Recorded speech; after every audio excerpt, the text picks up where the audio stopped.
Chapter 1. My sister slapped me in front of 40 guests at Thanksgiving, but what she did not know was that I owned the house she was standing in, controlled every dollar of her business, and had already uncovered $684,000 in missing funds tied to her name. Within 90 days, she would be arrested in Nevada for fraud, my parents would be forced out of the home they thought was theirs, and everything they built their pride on would collapse. My name is Claire Whitman. I am 38, founder and sole owner of Whitmore Living, and that was the night I stopped being the good daughter. The slap echoed louder than the music. For a split second, no one moved. The crystal chandelier above the dining table still glittered, the string quartet kept playing, and 40 or so guests in tailored suits and silk dresses stared at me like I had just shattered something more valuable than a wine glass. It was the last Saturday of November Thanksgiving weekend, and my parents' house in Winnetka, Illinois was glowing with warm light and curated perfection. My mother, Margaret Whitman, had spent the entire week preparing for this dinner. My father, Robert Whitman, had invited half the North Shore to prove that retirement had not diminished him, and my older sister Lila was wearing a white satin dress that probably cost more than my first car. I was carrying a silver tray with 2 glasses of Bordeaux when a guest stumbled backward into my arm. The red wine splashed across Lila's dress in an ugly bloom. I barely had time to say, "I am so sorry," before her hand struck my face. The sound cracked through the room. My cheek burned instantly. "Are you blind?" She snapped, her voice sharp enough to cut through the music. "You ruin everything." The violinists faltered. Someone coughed. A few guests looked away, pretending not to see. Others stared openly, hungry for drama. My mother rushed forward, not toward me, but toward Lila's dress. "Oh my God, Lila. Honey, are you okay? That fabric is delicate." "Claire, what were you thinking?" "Claire." My name delivered like an accusation. I felt the sting on my cheek pulse with each heartbeat.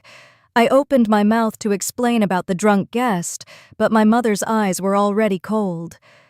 "Apologize to your sister," she said quietly, but loud enough for the table to hear. "You embarrassed her in front of everyone." I glanced at my father. Robert Whitman, 71, former regional real estate developer, a man who had once commanded rooms like this without trying. He did not look at my face. He walked to the front door and pulled it open. "If you cannot behave like family," he said evenly, "maybe you should step outside and calm down." The air inside the house felt suddenly thin. I was 38 years old, founder and majority shareholder of a lifestyle retail brand I had built from scratch, and my father was still dismissing me like a moody teenager. I set the tray down on a sideboard before my hands could start shaking. Lila was dabbing at her dress with a napkin, muttering about how she knew I could never handle anything properly. My mother was whispering reassurances in her ear. Not once did she ask if I was hurt. This was not new. Lila had always been the bright one, the beautiful one, the one who needed protecting. I was the reliable one, the one who fixed things, the one who absorbed impact. When Lila crashed my parents' car at 19, it was an accident. When she dropped out of graduate school, she was finding herself. When she maxed out 3 credit cards in her 20s, she was under stress. When I worked 2 internships and built my first online store out of a cramped apartment in Chicago, that was simply what was expected of me. I stepped out into the cold night without another word.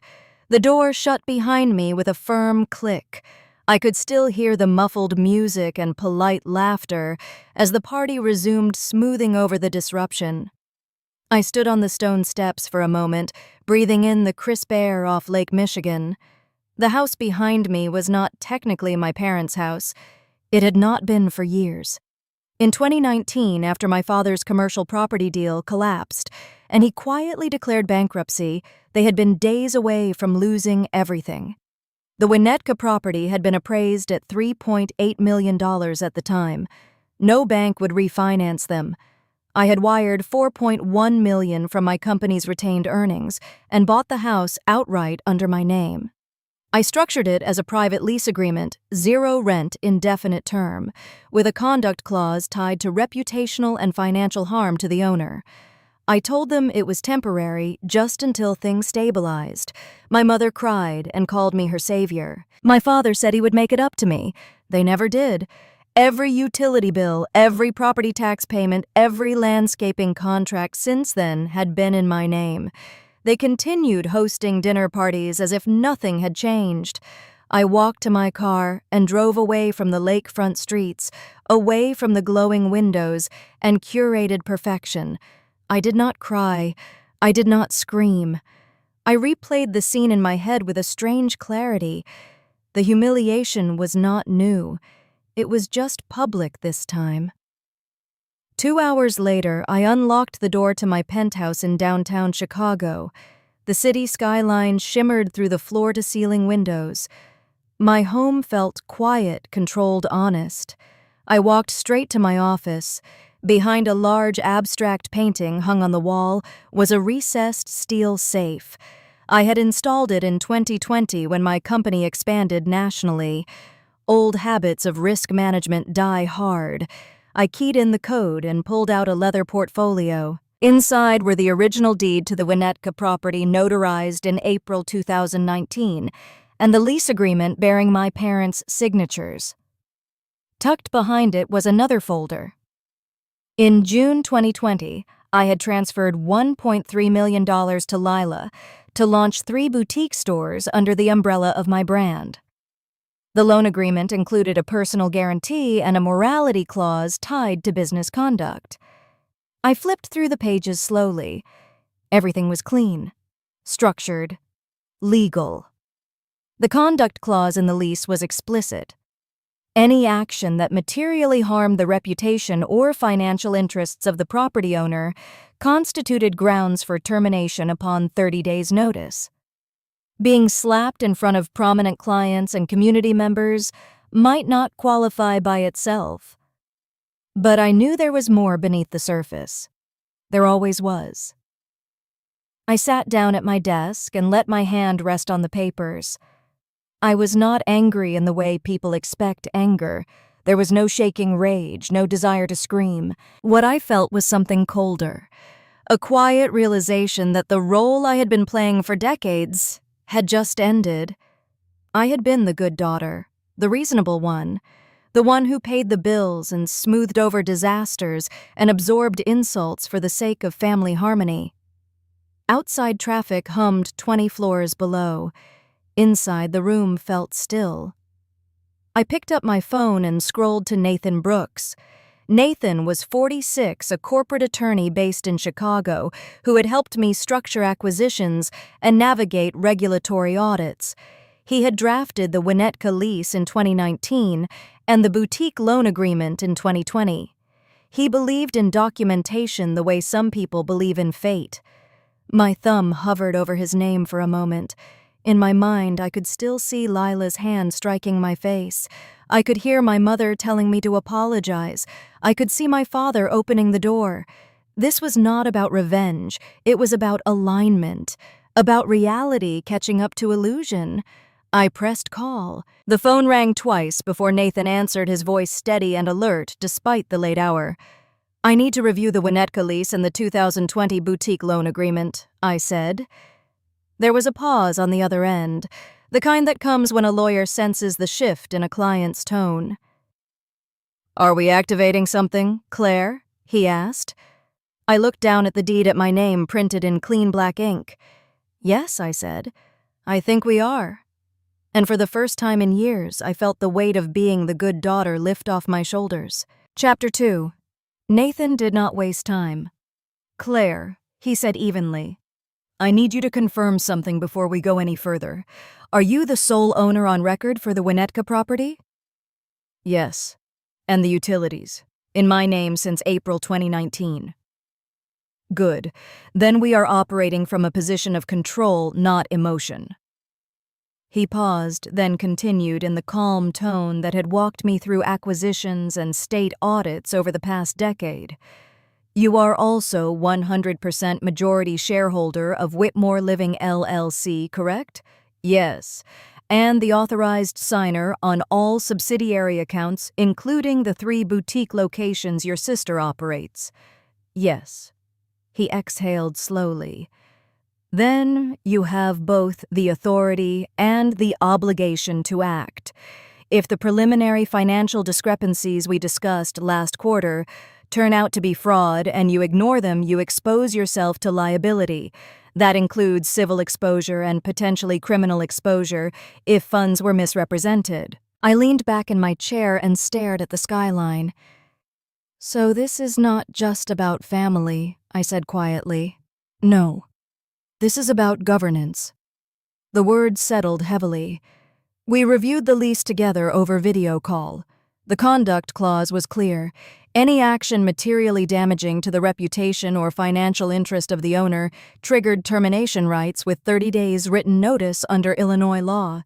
And the boutique loan agreement from June 2020, he added, contains a personal guarantee and an immediate acceleration clause in the event of fraud, misuse of funds, or reputational harm to the parent brand. I felt something inside me steady. Draft the notice, I said. Effective, May 5th. 30 days. Are you certain? Yes. Very well.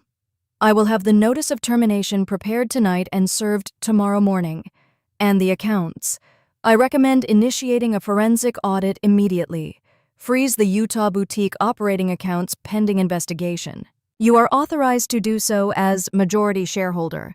It must be documented as an internal compliance review. Do it.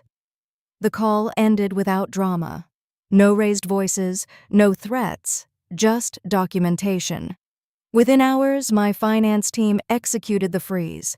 All boutique accounts in Utah were flagged pending audit review. Vendor payments paused.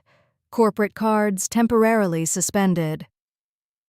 At midnight, I logged into the property management portal and submitted termination requests for gas, internet, and waste collection effective the next billing cycle. The contracts were in my name. There was nothing emotional about it. The next morning, my phone began lighting up before 7. First, it was a missed call from my mother, then 3 from my sister, then 1 from my father. I ignored them.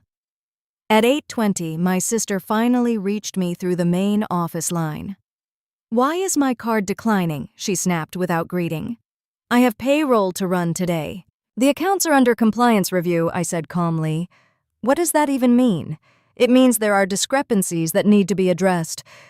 There was silence on the other end, then a sharp breath. "You cannot do this to me." I did not respond immediately.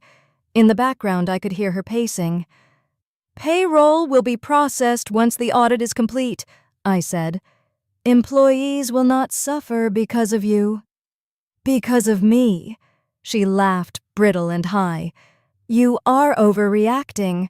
It was one stupid accident at dinner, and now you are throwing a tantrum. This has nothing to do with dinner." "Then what is it about?" "We will discuss that in a formal setting." She hung up. An hour later, my mother called. "Claire," she began using the soft voice she saved for donors and church committees. "What is going on?" "We cannot access the household account. That account is funded by distributions from my company," I said. "Those distributions are temporarily paused." Paused. She repeated the word like it was foreign. "You cannot just pull the rug out from under us. I have not pulled anything. The lease terms are clear." There was a pause, then her tone sharpened. "You would not dare. You signed it in 2019, Mom. You read it. We trusted you." I swallowed the reflex to apologize. Trust did not erase ink. Around 9:30, Deputy Angela Brooks from the Cook County Sheriff Office rang the doorbell at the Winnetka house. Nathan had arranged formal service of the notice of termination that morning. I was not there, but my father described it later in a message that oscillated between outrage and disbelief. "They cannot evict us," he had said over voicemail. "This is our home." "It is not," I murmured to myself as I replayed his message. By noon, my father called again. I answered this time. Robert Whitman did not usually sound rattled. That day he did. "Claire, this notice says 30 days. 30 days to vacate." "Is this some kind of misunderstanding?" "No. This is retaliation. This is enforcement. You are humiliating us. You humiliated me last night."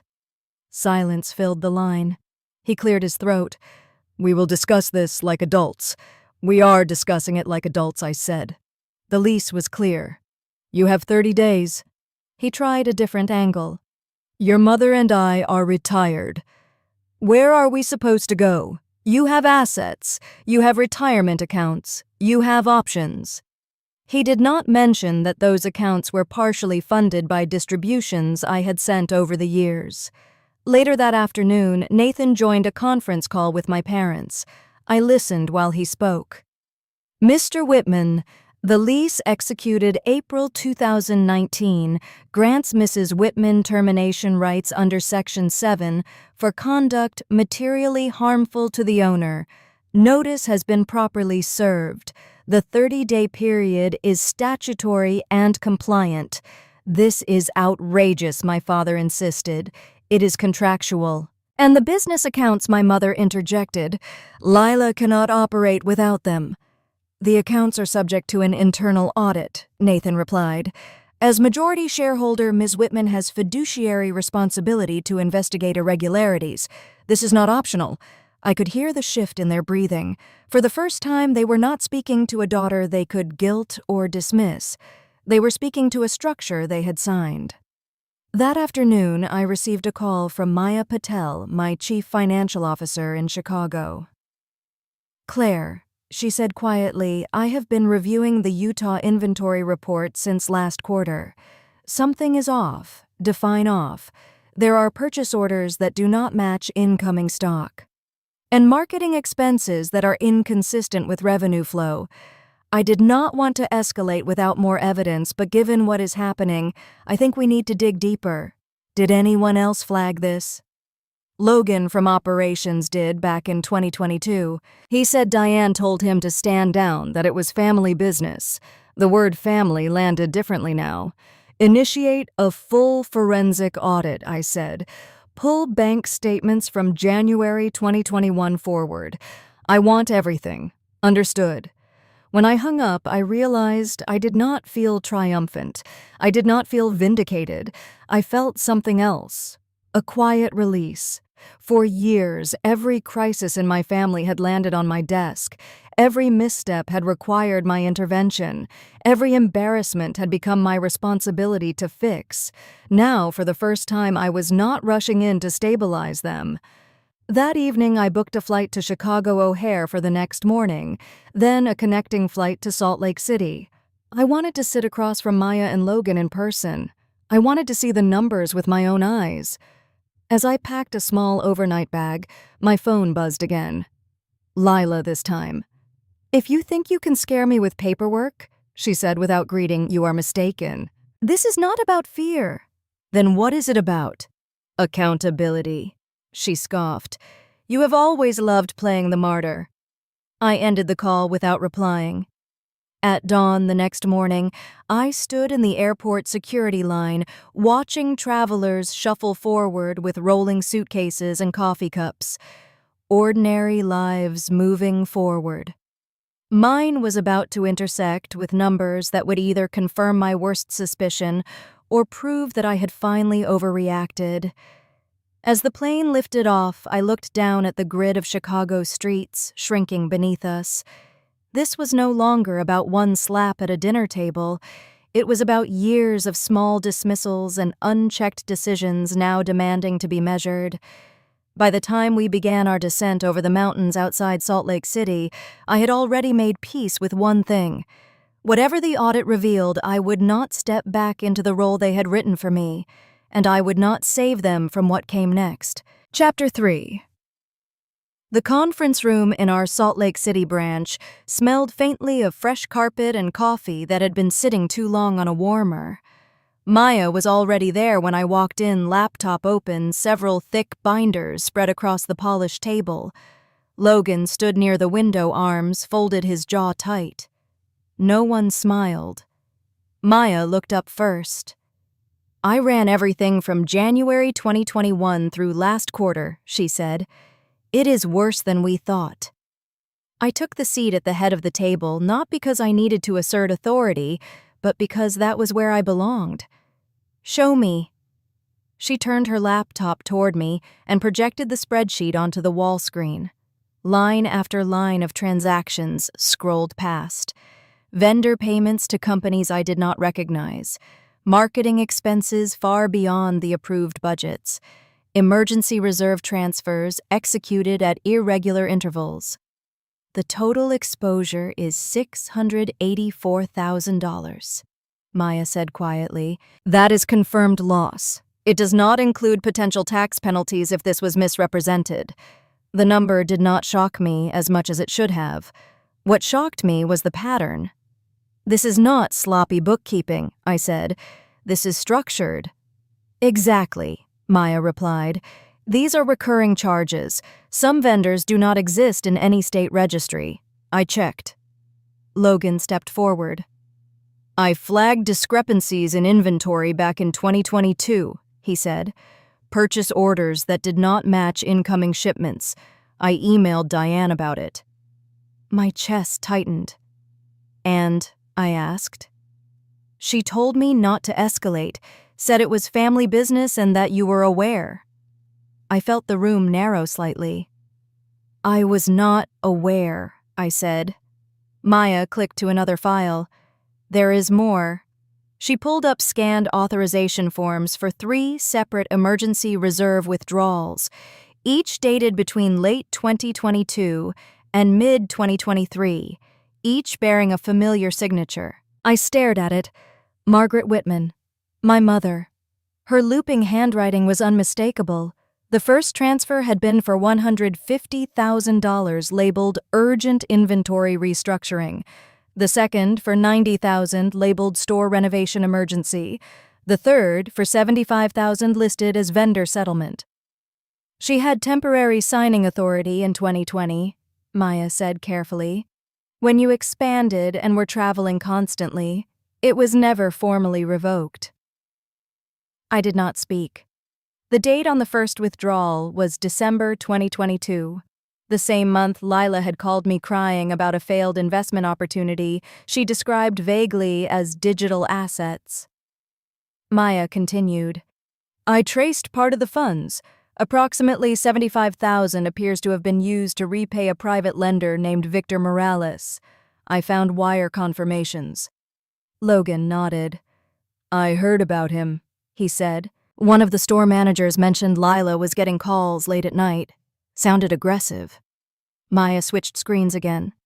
"The original loan was $75,000 in late 2022. Based on payment patterns and interest compounding by early 2024, the outstanding balance appears to have grown to approximately $142,000. I let the numbers settle. "So the missing money was used to service personal debt," I said slowly. "That is what the data suggests." The air in the room felt heavier now. This was no longer a question of carelessness. This was misappropriation layered with concealment. I reached for the printed authorization forms and held one up, studying the ink. I remembered the day in 2020 when I had told my mother I trusted her to oversee financial operations in Utah temporarily. She had squeezed my hand and said she was proud of the woman I had become. Pride did not sign off on false withdrawals. There was a knock on the conference room door before I could respond. Logan turned. "They are here," he said quietly. Of course they were. The door opened and Lila walked in first, wearing oversized sunglasses despite the fluorescent lighting. My mother followed, chin lifted. My father trailed behind them, face set in defensive determination. "What is this circus?" Lila demanded before sitting down. I remained seated. "This is a compliance review," she laughed. "You froze my accounts over a dinner tantrum." "This has nothing to do with dinner." Maya turned the screen toward them. From January 2021 through March 2024, $684,000 in corporate funds were diverted from approved channels, she said calmly. We have documented irregular vendor payments, fabricated marketing expenses, and emergency withdrawals authorized without board review. Lila removed her sunglasses slowly. This is ridiculous. My mother leaned forward. I signed those transfers because Lila needed help stabilizing the stores, she said. It was temporary. We were protecting the brand. By creating fake vendors, Logan asked before I could speak. My father cut in sharply. Watch your tone. I raised my hand slightly. Let him speak.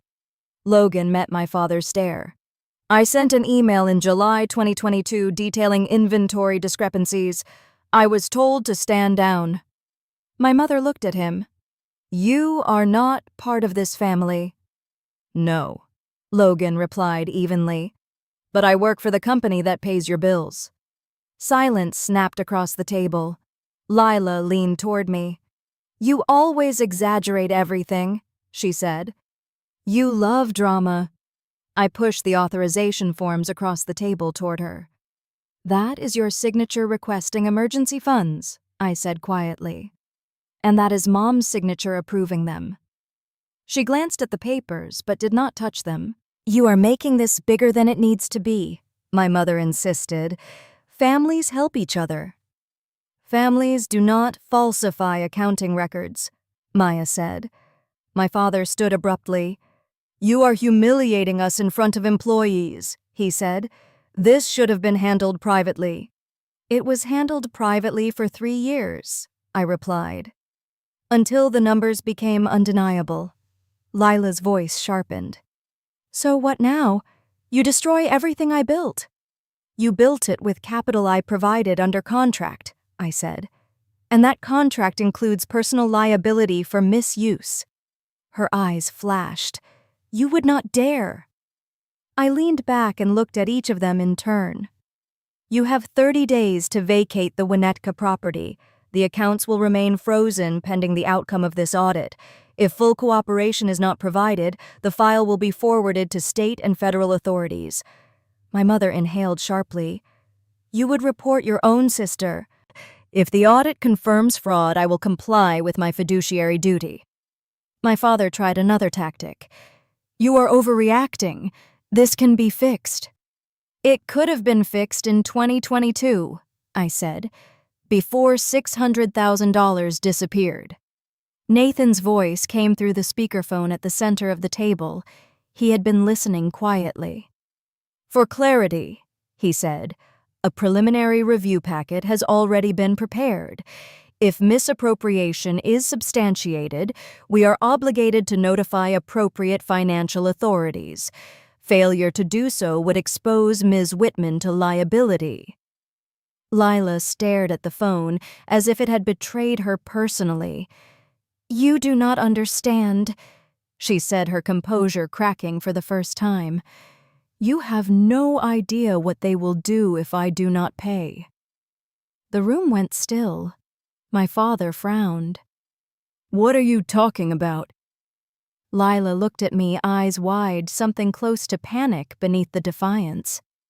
You think paperwork is the worst of it? She said. You do not understand who I owe. The weight in her voice was different now, not theatrical, not indignant. Fear. I did not respond. I only held her gaze, aware that the consequences I had set in motion were no longer confined to spreadsheets and clauses.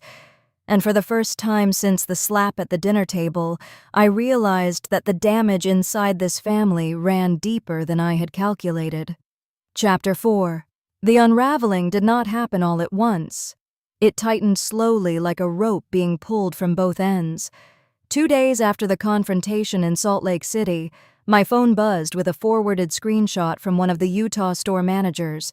It was a text message sent to Lila. 48 hours, 142,000, no more extensions. The sender was listed only as Victor. I stared at the screen for a long moment before locking my phone. The number matched what Maya had uncovered. The math was no longer theoretical. That evening, Logan called me. "There is a black SUV parked across from the Winnetka house," he said. "It has been there twice this week. The neighbors noticed." License plate. Out of state, Nevada. I felt the weight of that detail settle into place. This was no longer just mismanaged debt. This was desperation. The next afternoon, Lila showed up at my Chicago office without an appointment. She looked different. No makeup, hair pulled back carelessly. The defiance was still there, but it was thinner now. "I need to talk to you alone," she said.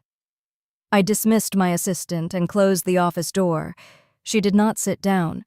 "You froze everything," she began. "I cannot access a cent." "That was intentional." "They are not joking," she snapped. "You think this is about pride. It is not." "I saw the message." Her jaw tightened. "I just need a bridge loan. One time. I will pay you back. I swear." I leaned against my desk. "I already loaned you $1.3 million in 2020. That was business capital. It was also personal liability." She stepped closer.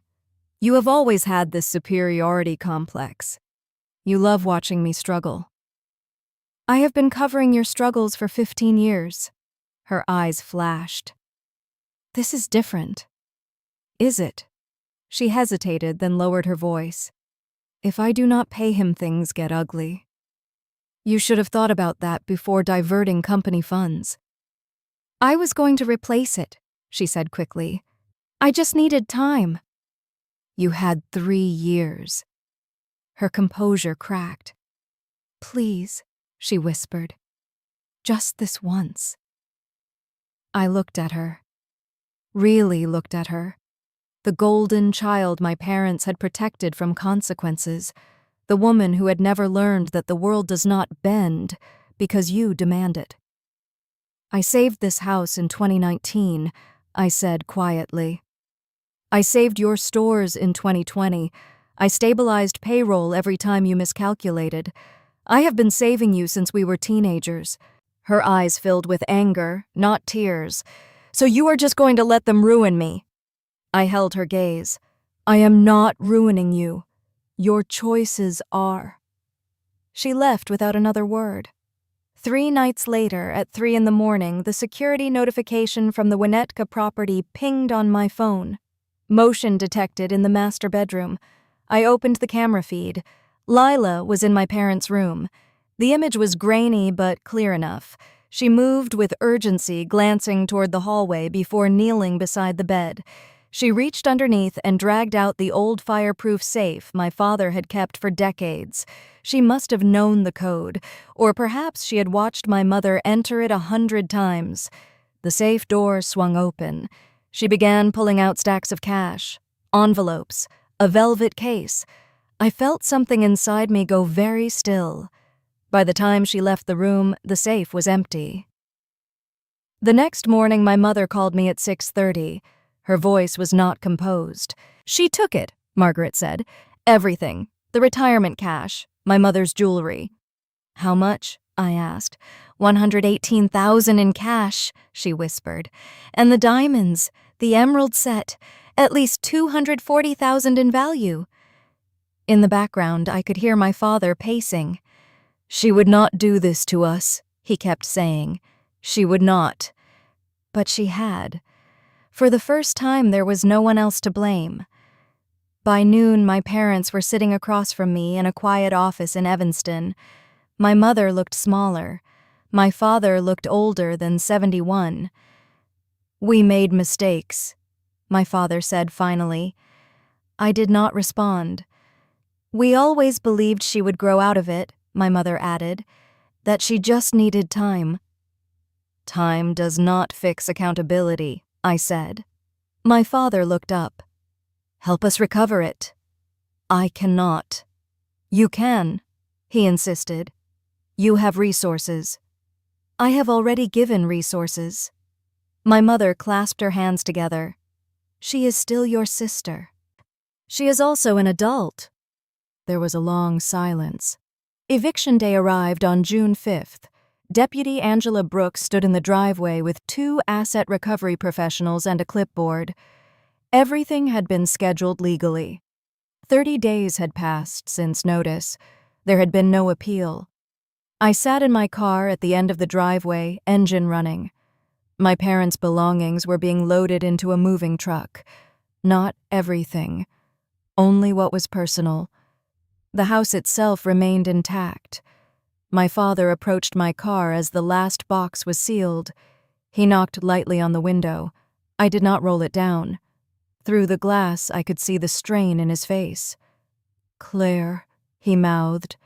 Nathan stepped forward and spoke to him outside the vehicle. "Mr. Whitman," he said calmly, "if you vacate peacefully and cooperate fully with the ongoing audit, Mrs. Whitman will not pursue separate civil action against you at this time." My father looked at him, then back at me. I met his eyes through the windshield. He raised his hand slightly, not in anger, but in appeal. I did not gesture back. This was not cruelty. This was boundary. As the moving truck pulled away, my mother stood on the curb and looked up at the house they had called theirs for decades. I watched them get into their sedan, now diminished by circumstances they had helped create. For years I believed protecting them was love, that absorbing their mistakes was loyalty, that fixing what they broke made me a better daughter. Now I understood something else. Boundaries are not cruelty. I did not destroy them. I simply stopped rescuing them. The house grew quiet as the vehicles disappeared down the street. For the first time since I had purchased it, it felt like a property instead of a stage set for someone else's illusion. And in the silence that followed the consequences they had postponed for years, finally had room to arrive. Chapter 5. It took less than 6 weeks for everything to catch up. In mid-July, I was in my office reviewing vendor contracts when Nathan called. "They picked her up outside Reno," he said. "Nevada State Patrol ran her ID during a traffic stop. The license was altered. There were inconsistencies in her Social Security record." I closed my eyes briefly. Was she alone? Yes. She had been staying at a motel under a modified name. There is evidence she was attempting to move funds through secondary accounts. I let out a slow breath. And the audit? The preliminary review packet was submitted 2 weeks ago. State Financial Crimes has already cross-referenced the internal documentation with her personal banking activity. Charges are moving forward. What charges? Embezzlement fraud and identity-related offenses. Based on the amount and duration prosecutors could seek, 8 to 12 years if convicted. The numbers felt clinical, detached. "Is she asking for me?" I asked. Her public defender reached out to inquire whether you intend to pursue civil recovery. I told them we would evaluate after the criminal proceedings begin. I thanked him and ended the call. For a long time, I just sat there staring at the skyline through the glass wall of my office. Cars moved below in orderly lines. People crossed intersections with coffee cups and backpacks, unaware that in a motel parking lot in Nevada, my sister had finally reached the end of her improvisation. I did not feel triumph. I felt gravity. 2 days later, my mother called from an unfamiliar number. "We have relocated," she said carefully. "Salt Lake City, a smaller apartment." I already knew.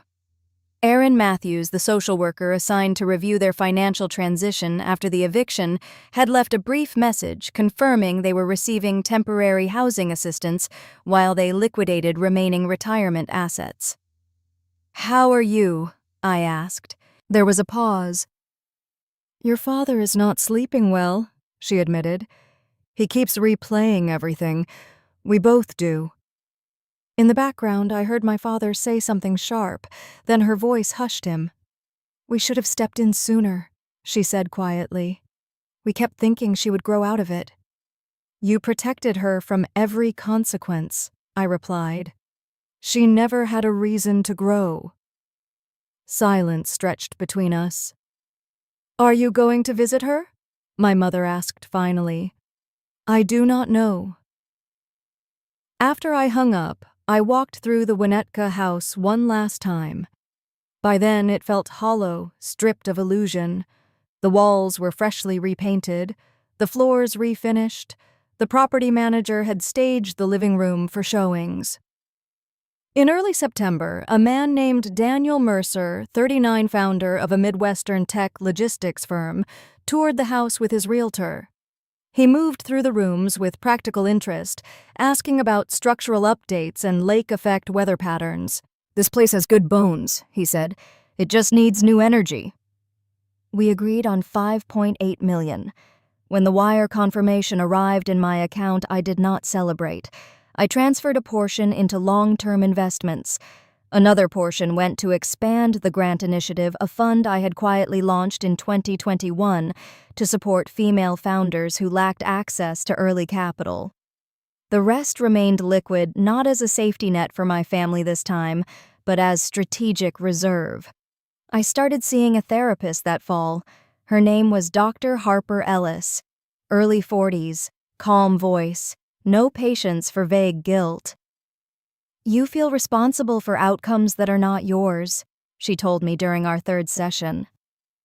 I was always the one who fixed things, I said, and who decided that was your role. I smiled faintly. No one had to decide. It was just understood. She leaned forward slightly. Understanding is not obligation. In those sessions, I began untangling the reflex to step in, to smooth over, to rescue. I learned that boundaries are not abandonment. They are recognition. One afternoon in October, I received a letter from Lila through her attorney. It was brief. No apology, no accusation, just acknowledgement that she was entering a plea negotiation. I read it once and placed it in a drawer. My parents called occasionally. Conversations were shorter now. Less performance, more reality. We are downsizing everything, my father said during one call, selling the boat, letting go of the club membership. There was no anger in his voice, only fatigue. That is wise, I said. Sometimes I wondered what would have happened if I had wired the $142,000, if I had absorbed the debt quietly and called it another family adjustment. Maybe she would have spiraled further. Maybe my parents would have continued believing protection was love. Maybe I would have remained the good daughter forever. Instead, consequences arrived. Lila faced legal accountability. My parents confronted the cost of indulgence. I confronted the part of myself that believed endurance was virtue. One evening in late November, almost a year after the dinner party, I stood on the balcony of my Chicago apartment and watched the first snow begin to fall. The city lights blurred softly in the cold air. I thought about the slap, the humiliation, the silence that followed. I no longer felt the sting on my cheek. What I felt was steadiness. I did not destroy my sister. I did not dismantle my parents. I did not engineer their collapse. I simply stopped shielding them from what they had chosen, and in that space, something in me recalibrated. Peace is not loud. It does not arrive with applause or vindication. It arrives quietly when you stop fighting battles that were never yours to carry. If you had been sitting at that dinner table, if you had been told to apologize for a humiliation you did not create, if you had spent years absorbing consequences that were not yours, what would you have done? Would you have kept rescuing them? Or would you have chosen yourself?